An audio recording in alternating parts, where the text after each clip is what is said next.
You know, I wish I would have had this information when I first started out. Instead, I spent almost 15 years struggling financially.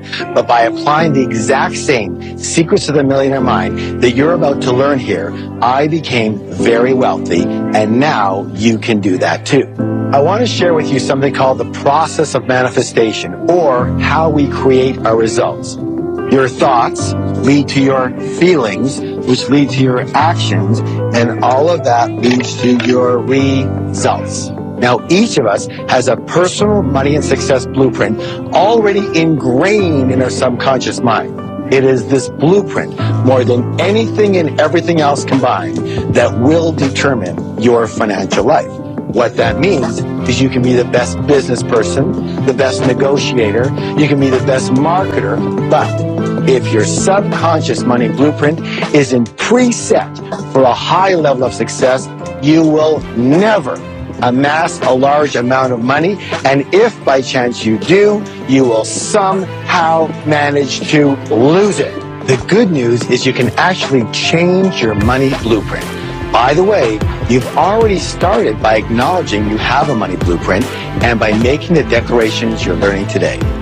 So, let's talk about how your blueprint is formed.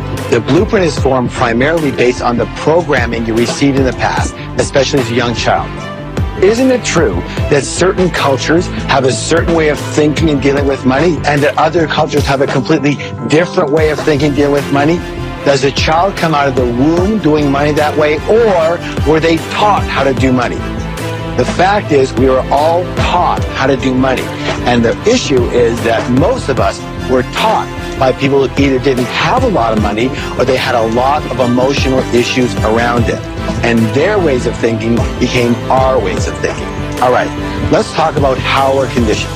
3 primary methods of conditioning. There's verbal programming, there's modeling, and there's specific incidents. Verbal programming. That's all about what did you hear when you were young? What messages did you get? Modeling. That's all about what did you see when you were young? And specific incidents. What did you experience when you were young around money, success, wealth, and rich people? Let's start with verbal programming. What were the phrases or messages that you heard about money and success and rich people when you were growing up? In addition to the generic messages that we heard, we also heard about stereotype messages. For example, if you're a man, maybe the message that you somehow got was that your job in life is to be a provider. And if you're not financially successful, you're not a real man. Now, whether you became financially successful or not, how has it felt to have that pressure on you? What have you missed out of in your life?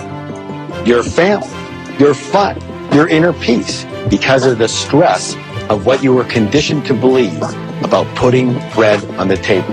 And yet, this is simply a blueprint you've been running. With the lessons you're learning in this program, it can change. In my experience, when you've got money handled, it positively affects every other part of your life. So maybe the message you got was, you don't need a lot of money because when you retire, the government is going to take care of you. Maybe that made some sense in the past, but as most of us know, the government is almost bankrupt, and I suspect that it won't be long before the Social Security bin is bankrupt too. Then what are you going to do? Newsflash, trusting your financial life to someone else is not a strategy for wealth. So, here's a wealth step that will help you change your money blueprint. Are you ready? First, it's important for you to know that all change begins with awareness. Very difficult to change something unless you know that it exists. I want you to take a piece of paper and I want you to create a T-chart. And I'm going to ask you to write down on this side all of the non-supportive statements you heard or the messages you got about wealth and money and rich people when you were young. All the ones that are non-supportive, I want you to write on this side. And then for each one of those, I want you to write a much more empowering point of view. Now, I'm not saying that this is your point of view today. It may or may not be. But objectively, a much more empowering point of view. Let's see if we have some examples over here. Here's a good example. Rich people are greedy. And we can change that to rich people are generous. Here's another one. It takes money to make money. Let's change that to it takes creativity to make money.